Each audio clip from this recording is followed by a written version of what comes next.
తీసుకురావాలి కదా ఆ ఉండేది ఇంటి పక్కన నాకు చెప్పుకొని వస్తుంది అంటాను ఏది మామూలుగా మళ్ళీ అంతలాగే తీసుకొని వస్తాం కదా అంటారా మీకు ఉన్నాయో లేవని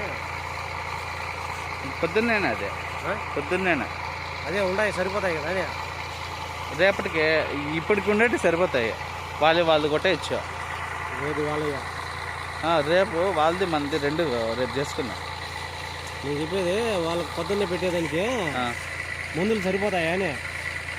వాళ్ళ తోటగా మళ్ళీ ఇప్పుడు తీసుకురావాలి కదా మనకు తీసుకురావు ట్యాంకర్కి కావాలి కదా అందుకు అది పెట్టుకొని వస్తే మళ్ళీ ఇక్కడ తీసుకున్నాం ఉంటాం కదా అంతే కదా అంతేలే